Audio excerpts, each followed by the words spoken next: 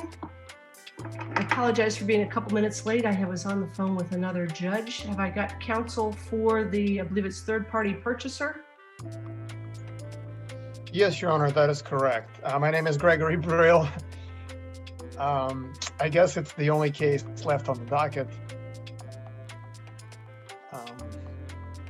Yes, so. Yes, we had this set 4 or 6 weeks ago and missed you at the hearing and got it reset to today. But I'm understanding you're moving to compel redemption. That is correct, Your Honor. Okay. All right, well, you may proceed. Yes, Your Honor. This is relatively straightforward. We are a third-party purchaser. We purchased the property from the association foreclosure. And obviously, any foreclosure forecloses and eliminates liens that are junior to the one being foreclosed. And also, it's clear from the existing law that we as a third-party purchaser step into the shoes of the association for certain purposes, including compelling redemption. So the only issue left to be decided for Your Honor is whether our interest or the association's lien was superior to the mortgage that we seek to be redeemed in this case. Which is by HUD. Yes, it was assigned to HUD at some point. It was by someone else, but it was assigned to HUD, yes. Okay. And we've served HUD in accordance with federal law, and we filed proof of service on the docket. And I was going to ask you about the proper notice there. So you sent it to U.S. Attorney in Miami and then also to Attorney General in D.C., I believe. Yes, that is correct. And that's pursuant to the federal statute that addresses any action concerning liens or loans held by the federal government. Okay. We do that pretty much in every case like this. Okay. And so the remaining issue is basically lien priority here, which I think is determined pretty easily given the language of the declaration. In this case, the declaration happens to have the language that any lien imposed by the association shall relate back to the declaration, which in this case, it would make it a 2000 lien. And it takes priority over a subsequently recorded mortgage. And there's at least 4 cases that I can cite to the court to support that. Okay. And so what you seek is an order from me that will direct HUD to speak up, redeem, or be foreclosed. Correct, yes. And they're obviously free to redeem and take our position. Okay. All right, well, it appears that you have tagged the bases to the best of my research, and you are entitled to that order. So I'll execute that order if you want to submit that. And then you'll serve that, I assume, in the same way that you did the motion and the notice of hearing. And if they speak up, if they have any objection, if they think that we've missed a base or something, they can notify us of that. Alternatively, if they want to redeem, they can do that. And if none of those actions are taken, then you all will be able to have that lien extinguished. Am I following correctly? Yes, Your Honor. Yes, correct. And then I intend to submit the order today. And we would appreciate a prompt entry, but whatever the court's course of business, I'll we do my will best. abide by that. Yes, that's fine. I generally can get to it within a few days. It has been, my emails exploded while I've been on the bench all day today. So I will do my best to get to that and get that out. And we'll see what they do. And incidentally, do we submit that to your judicial assistant? Because I found procedures for a related division, but I couldn't quite find them for you. Yes, I think probably the easiest at this point, submit it to my assistant and simply certify on the certificate of service that you'll be responsible for ensuring that copies are mailed out to the various entities, the various addresses. We can then get it promptly e-filed for you, and you can print and mail copies to everybody who needs them. Yes, Your Honor, will do. Thank you so much. All right, very well. Good luck. Thank you, Mr. Brawl. Have a good day, Judge. All right, court will be in recess until 3:45.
Okay, good afternoon, everyone. Welcome to Collier County Court. I'm Judge Martin. We have a matter at 3:45, which is Caulfield versus Cowan or Cohen. Do I have counsel for the plaintiff present? I do not see Miss Murphy here. I don't know if she was going to be attending. Okay, and Ms. Kurlick, you are counsel for the defense, is that right? Yes. Okay. All right, and this is your motion to withdraw, and you said we don't have counsel for the plaintiff here. I always want to just try denying this and make you stay on the case and see what happens. It would be a real challenge in this instance, Judge. I did not receive any indication one way or another from Ms. Murphy as to whether she objects. I think it's fair to assume if she did object, she would be here. Sure, I'm more concerned with where we're going from here, and the minute I let you out of the case, I'm left with a pro se party. I really appreciate it when they attend, which is never, so that I can find out, are you going to get counsel? Are you ready for trial? So I think what I'm going to do is just and then we'll see what happens. With the case, I believe, is a year old or more, and it's, yeah, we're right at the 1 year anniversary this week. So I do think he was served much later than it was filed, so he hasn't, from a practical standpoint, it's not as old as it seems based on the filing date, if that makes sense. okay. I don't recall exactly when he was served, although I couldn't find that out. But It looks like. So you're right, it was delayed a bit. It was January 11th that he was served.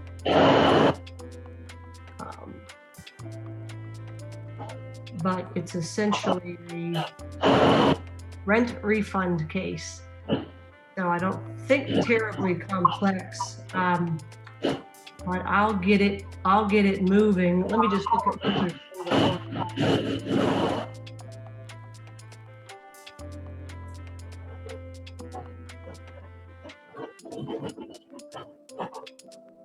oh, if it's really loud. Is it really loud where you are? Or do we just have a bad connection? but you're going in and out for me. Sound-wise. Yeah, you are for me too. It sounds like somebody's vacuuming your office or something. I have my heater on, is that better? I don't know. I was trying to figure out if it was on my end. Okay.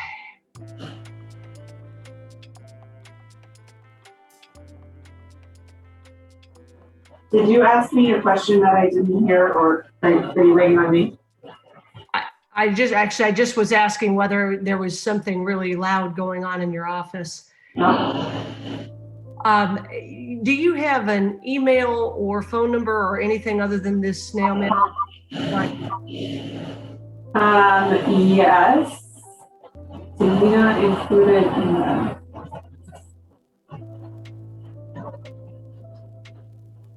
I don't think I have it. Oh, it may be in the certificate of service. It's just not in the body.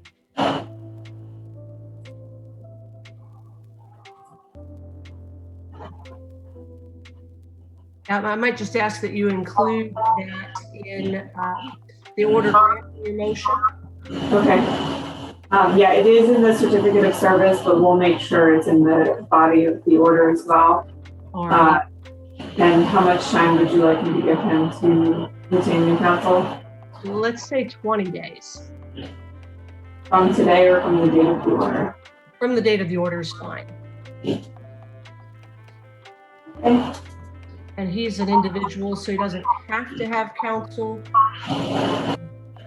But we'll stay the case for the 20 days. And then once I'm under the 20 days, I'll get it scheduled probably for pretrial and trial pretty quickly.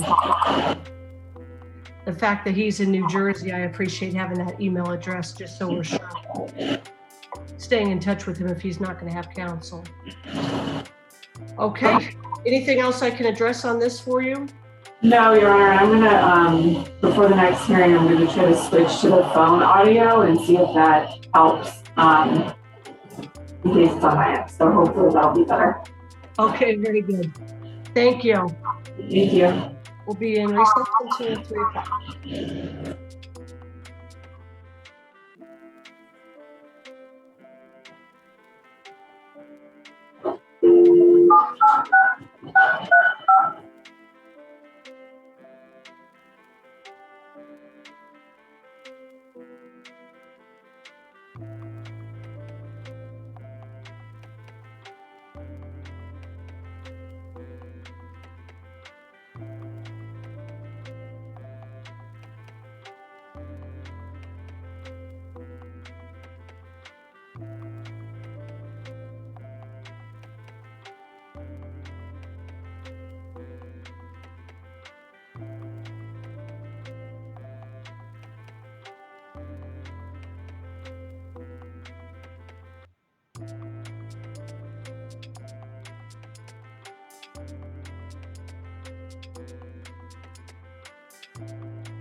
Hello, Your Honor, can you hear me?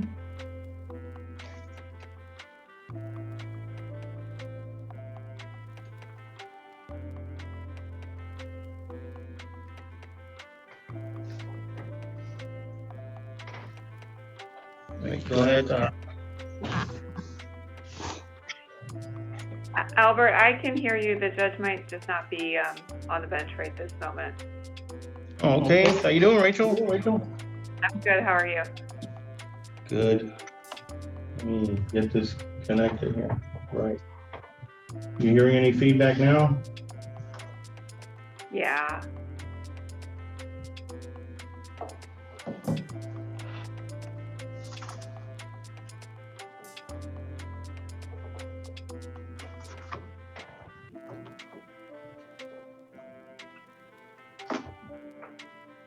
Hey, Chris, is my sound better than it was before? Okay.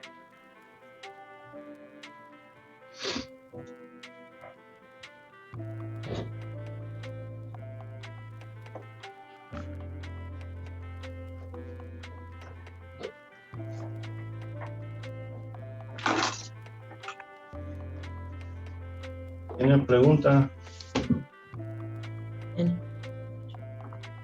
¿Tienen preguntas para él?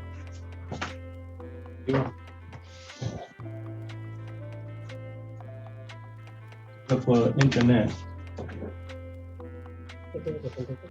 Y todas a través del computer. Todas, si tienen preguntas para él. Okay. Oye, pregunta, Nino. Mira, tú.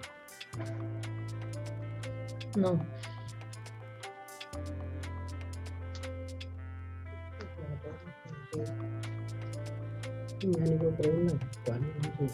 Nyani kung dapat.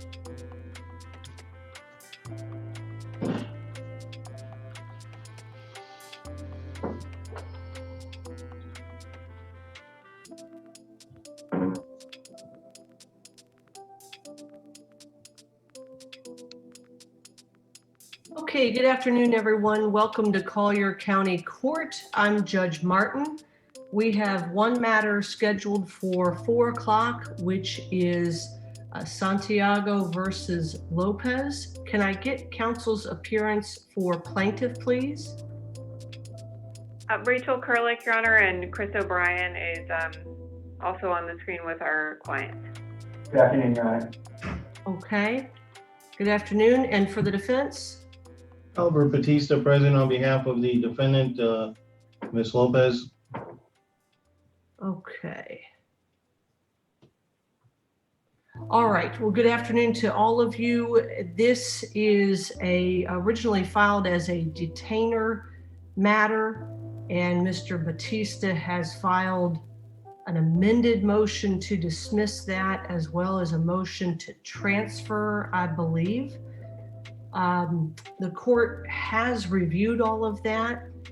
And before I get too much further, I note that I have an interpreter on the call.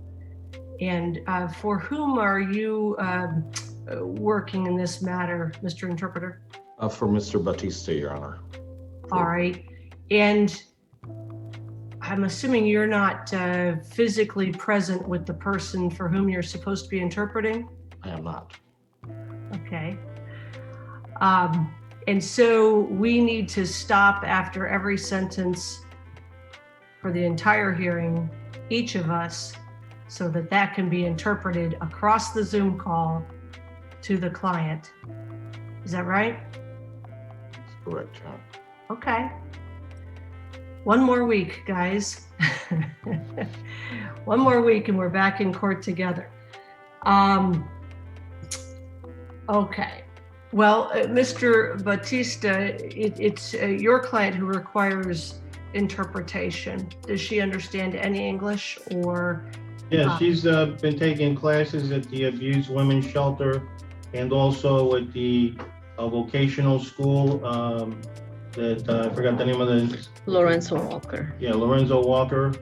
So she's been Okay. learning English, and she knows some basic English. And but you know, for her testimony, and there's also 4 other witnesses that are testifying. They 3 of them do not speak English, and so that's what basically what the translator is going to be focusing on. So can we, based on that, you anticipated my next question. Can we forego the interpreter until we ask Ms. Lopez to testify, or do we need the interpreter to interpret all of the conversation in the hearing? I think that what we usually try to do is just have the interpreter translate testimony so that it's not, because you know sometimes it can be confusing when people don't understand English 100%. So that's what we kind of use him mostly for, is to translate testimony so that it is exactly what the person is saying. Okay, and I'm asking not usually, but for this matter as her counsel, and I understand Yes. you can speak with her in both languages. Are you comfortable if we reserve the interpreter for when we actually need her to testify? Yes, Your Honor. Okay. And I Your do Honor, want, Ms. Kurlick? Sorry, just before we move any further, I did not know there were other witnesses, and I don't know if they're there. So if we could just go ahead and invoke the rule, if they're in the room. I don't know if they are, before we proceed much further. All right. And I'm happy to do that, Mr. Batista. Are there other witnesses in the room? Well, right now there's Within earshot? Yes, so right now they're going to go outside. There's 2 of them here. Ustedes pueden salir para Allá afuera un ratito. y nos llaman. Vayan allá un ratito. I do have some preliminary questions to determine if I'm going to end up hearing testimony and evidence. I know this is scheduled for an evidentiary hearing, but I have also been reviewing the materials that Mr. Batista has filed, and I understand that there's a quite extensive divorce case pending, also an injunction case pending. Ordinarily, that doesn't matter to me. A detainer case is not about ownership, but simply about a right to possess. However, this does look a bit like an end run around the divorce judge, who has already litigated a fair amount with regard to this particular residence and these parties. And I'm not really sure, frankly, if plaintiff's counsel even has any reason to know any of that history prior to Mr. Batista's filings. But I would like to propose, subject to your input, I have spoken with Judge McGowan simply to secure his consent to ask our administrative judge, Judge Foster, to reassign this detainer case to Judge McGowan. I don't think, strictly speaking, it needs to be consolidated. I don't know that there's a transfer of jurisdiction. Mr. Bautista says hundreds of thousands of dollars. I don't know if that's really the case, but I am strongly suspicious that all of the time and energy spent with Judge McGowan with regard to whether this is a marital asset and so forth, it makes it appropriate to at least assign the case to him so that we would not risk inconsistent findings and we would not, essentially consistent with the spirit of the edict that we run a unified family court, I would place this case with the UFC judge who is addressing this, as this appears to be the only residence of the wife. So perhaps Ms. Kurlick, can I solicit your input on that? I don't know if this is all kind of coming as news to you, but I'd like to put everybody in one place, and if you don't think I should do that, why not? Thank you, Judge. And it is, I mean, it's not news to me as of today, but as of last week, certainly, you know, my client is obviously not a party to the proceedings, whatever they are, that have been going on in front of Judge McGowan. I understand where the court's coming from. My concern is sort of threefold, maybe. One is the county court does have jurisdiction over this matter, and there really should not be a transfer to circuit court unless the amount in controversy is such that it should be. The purported counterclaim has not been filed. It's an attachment, I guess it's a proposed counterclaim that actually has to do with this property, but properties that aren't the subject of this case as well. And so I think there needs to be a hearing as to whether that's appropriate. This case is supposed to go forward under summary procedure. And while I understand the issues that Mr. Bautista has raised, even if you take everything that he has said at face value, I don't know that it would give rise to a defense to this case because of the timing in which the parties were married, which is well after the fact of this property being purchased. And so whatever is going on between Ms. Lopez and my client's brother may very well subject that individual to something, right? But to remove this from summary procedure and to get my client caught up in whatever is going on in what appears to be a relatively complex marital dispute with family law implications, needing to get probably family law counsel's input, I'm concerned without a preliminary evidentiary showing about exposing him to that when he's not a party to that case. So that would be the nature for our objection. As I said, I understand where the court is coming from. I just think perhaps a preliminary showing of evidence, not just allegations, and a properly pled answer, because this is summary procedure, to frame this procedurally in a way that it can be managed correctly rather than a knee-jerk reaction based on allegations in a motion to dismiss that really shouldn't be in a motion to dismiss. I think you said you were going to have three things, and I caught two of them. One, the jurisdiction question. Two, it should be summary proceedings. Was the third just that he shouldn't be caught up in all this?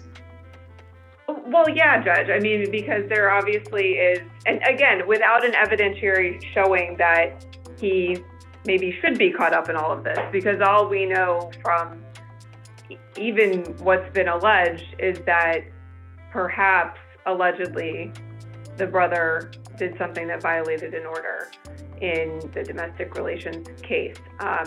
And so, yeah, the third is the expense and prejudice to this individual who is undisputably the record title holder based on the seemingly very complex issues that are going on between the other two parties. Let me respond to that, because those are good points, and I think I can answer by clarifying. I am not proposing that I would transfer this to circuit court.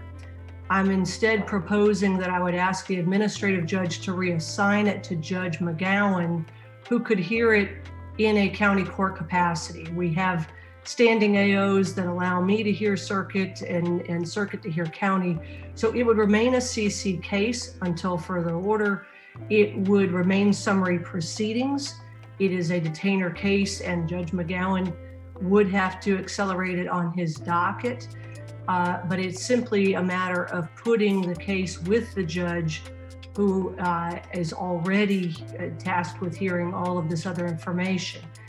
I suspect, but do not know, that what ultimately may end up happening is a pulling in of your client as an indispensable party.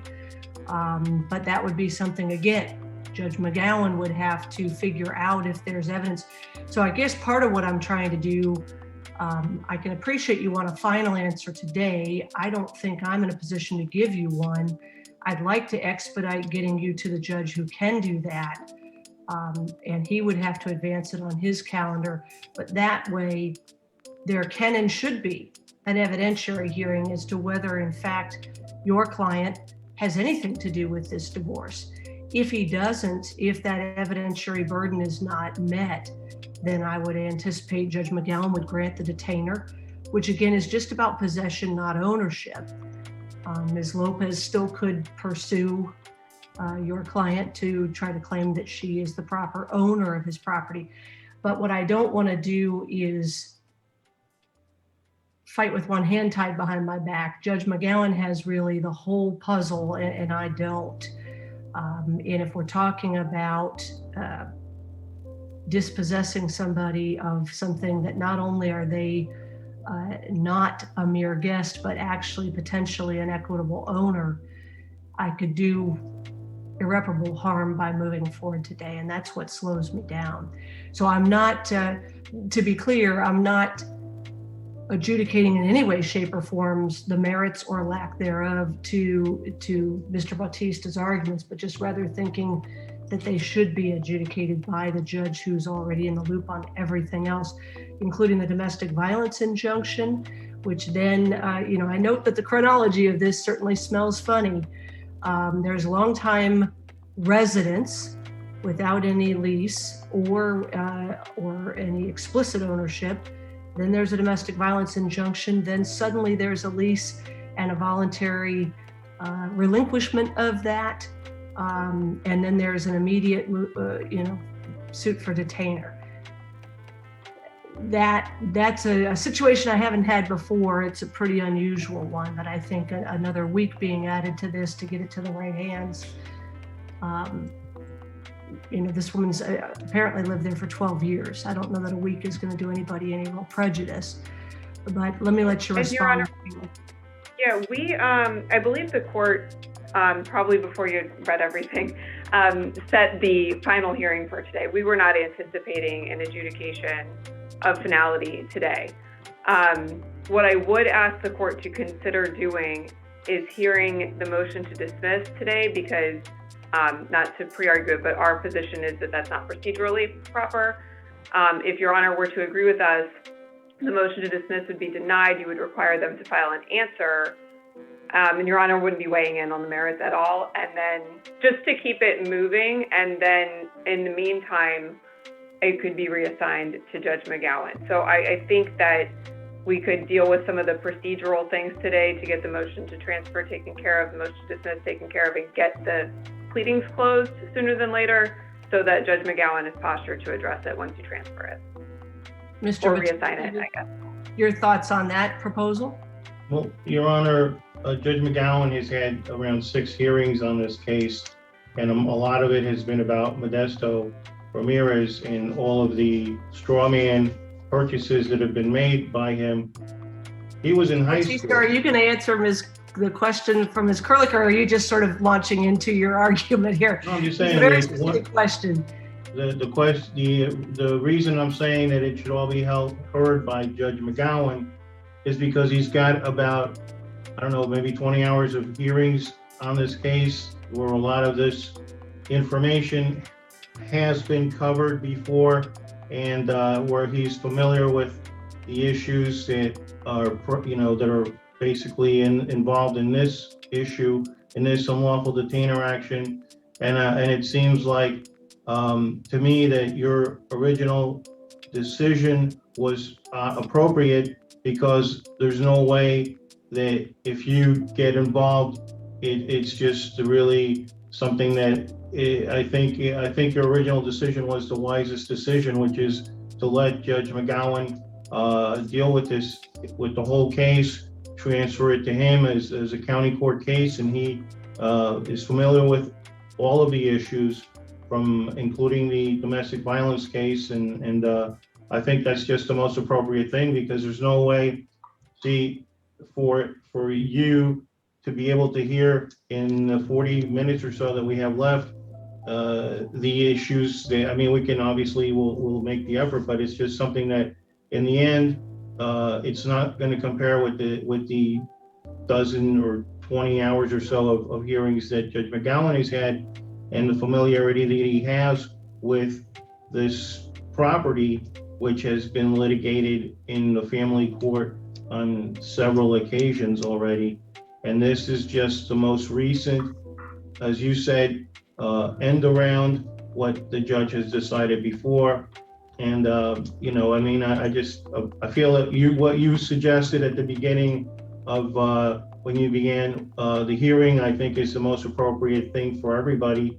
And a week isn't going to do anyone any harm, including Mr. Modesto or anybody. It's a week, and this case has been going on much longer than a week, and it certainly deserves to be heard by the judge that has the most experience with this case. Okay. Ms. Kurlik, anything else from plaintiff? Yes, Your Honor. I don't, respectfully, I don't think Mr. Batista responded to the issue that we raised. Since we have a court reporter, I will note that I don't believe my client has been present or represented at any of whatever may have happened with Judge McGowan. So to the extent there was an implication, even if unintentionally, he's going to have his opportunity to be heard on whatever it is. All I am saying, Your Honor, is that there is a motion to dismiss and a motion to transfer that are procedurally, facially not appropriate. Summary procedure requires an answer. The motion to dismiss goes well beyond the four corners of the complaint in this case. So all I am suggesting is that Your Honor can deal with those that does not address the merits at all and require the defendant to simply file an answer. Once that answer is filed, and whatever else they want to file, it will be within Judge McGowan's assignment. It's just saving us however much time to get this procedurally where it should have been already. That's all I'm saying. Right, and the motion to dismiss does suffer from a few issues. Essentially, Mr. Batista is just trying to get his objection on the record, I think. But I don't know that it really is the appropriate procedural vehicle. What I'm hesitating with is whether I'm actually going to save you any time to wade through that or not. Judge McGowan could do just what I did, which is set everything all at once. I have had similar cases like this where, frankly, there have been no merits, and I have denied the motion to dismiss, heard the evidentiary hearing, and granted the detainer. So I do set it all together so that I can resolve it all at once if appropriate. I don't know whether this is going to cause much delay or not, but it really isn't a motion to dismiss. It's just a very, very long objection, Mr. Batista. Sorry, I may withdraw it. Well, again, I'm trying to figure out how not to duplicate efforts here. I mean, the first sentence of the amended motion dismisses that I must dismiss it due to bad faith by the plaintiff. Well, that's not a thing. And then there's a whole bunch of factual allegations, which is not appropriate in a motion to dismiss. None of it's verified.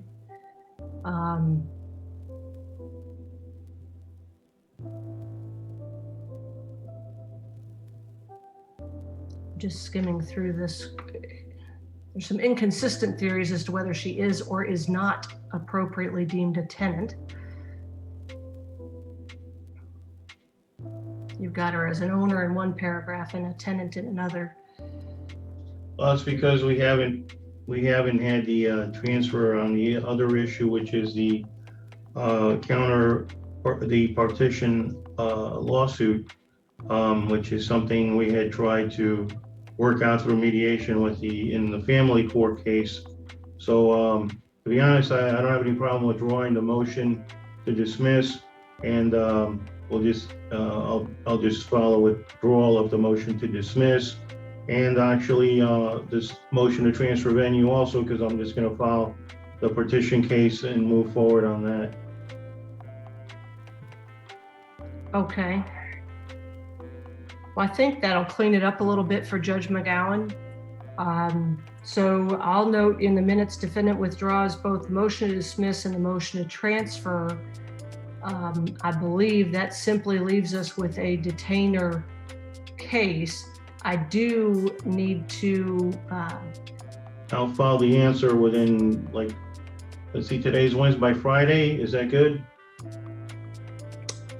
Today's Monday.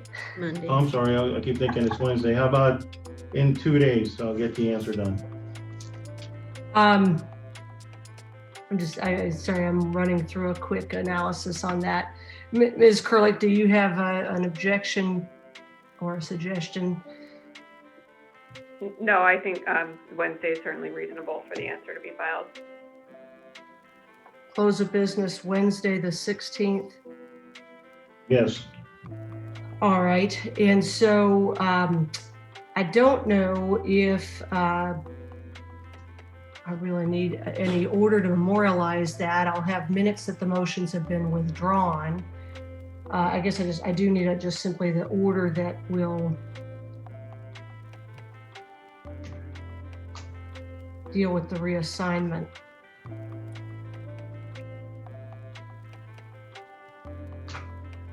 I can file the withdrawals of both motions. I mean, sometime probably before the morning. I can't say before 5, but I mean, definitely by, sometime, by 6 or something like that. Okay. Well, it's noted on the record that you verbally withdrawn both of those. The minutes will reflect they're both withdrawn. And so I will also note in the minutes that you have been directed to file an answer now that those motions are withdrawn. File it before close of business on the 16th. And then I will take care of the order. I'll work in concert with Judge Foster to ensure that there is an order reassigning this. It'll maintain its case number as a CC case, but simply be assigned to Judge McGowan for him to address this. And I'll make sure he's reminded it's summary proceedings, but it would be, I think, wise of the parties to reach out to his JA and as soon as Judge Foster's order's gone through, to get this on his calendar for an expedited hearing. You should mention to the JA, since I don't think they see these a lot in family court, that it is summary proceedings and it is something that needs to be set quickly. But as I indicated, I did have just a very quick conversation with him to make sure that he didn't have any procedural objection, that there wasn't anything I was overlooking. And he was very gracious and agreed that it's probably most efficient for the parties and the courts to get this all with one judge. So he'll address it promptly, I'm sure. Thank you, Your Honor. All right, is there anything else, Ms. Kurlik, from plaintiff that we can address or clarify or memorialize today? No, I think we covered it. Thank you. All right, Mr. Batista, same question. No, thank you, Your Honor. I appreciate your time and your consideration. Okay, well, good luck to both sides. I know there's probably a lot more to be written here, but I appreciate everybody's professionalism today. Mr. Interpreter, thank you for being there, but I think we're okay. Mr. Batista, before we end the call, do you want to double check with Ms. Lopez as to whether she needs me to clarify anything with the interpreter while we're all on the record? ¿Tú entiendes todo? Sí, lo que la pasó? entendí. My client says she understands more or less what happened. Thank you. Thank you, Your Honor. Thank you. I understand that much Spanish, so I could track that. All right. Well, very good, everyone. Thank you for your efforts Thank this you. afternoon. Good luck going forward. Thank you. Thank you, Your Honor. You have a very nice afternoon.